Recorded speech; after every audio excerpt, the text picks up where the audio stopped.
gagawin dun sa bayan kung may iniwanan sa'yo? Meron. Oh. Ano yung iniwanan? Ito, pinabibigay ng nanay ko. Sabi niya, sabi ng nanay ko. Kaya...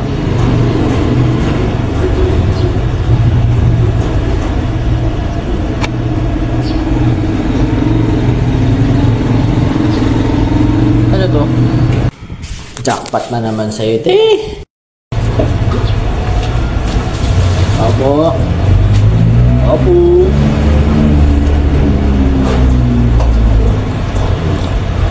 Saan namang tiyanak na to yung madadad na to? Gawin din na to.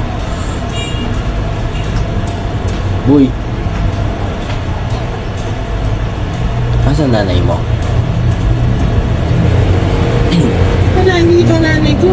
Oo nga. Wala nga dito nanay ko. Pero umalis ka na. Sabi ng nanay ko, kapag pumunta ka uli dito, huwag kong sasabihin. Anong sabi sa'yo? Na nandito siya. Kasi nga, makuha ka daw ng pera namin. Umalis ka na lang. Tsaka hindi ko sasabihin sa'yo na yung nanay ko nandun sa CR namin, nagtatago. Walang sa'yo yung anong nabibigay ng nanay ko. gawin sa bayan kung may iniwanan sa'yo. Yun daw, sabi niya, ibigay ko daw po sa yan eh. Ano yung Sabi niya, sabi ng nanay ko, kaya... Hindi daw yan bahit sa'yo. Regalo daw yan ng nanay ko sa'yo. Mabait ka daw kasi. Saka mabait yung nanay ko. Lagi nga ako nung binibili ng mga candy eh. Kaya huwag mong susungitan yung nanay ko ah. Hindi, lagot ka sa akin. Buntot ka sa akin. Ha? Ano yan? Ano yan?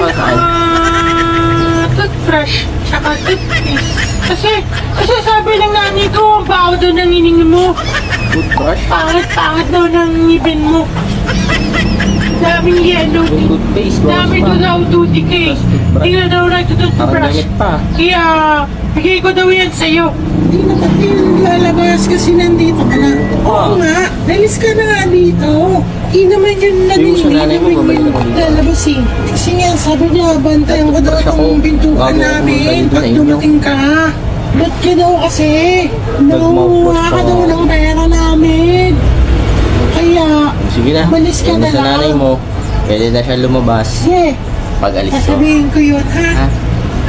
Salamat sa toothbrush, tsaka toothpaste. Oo.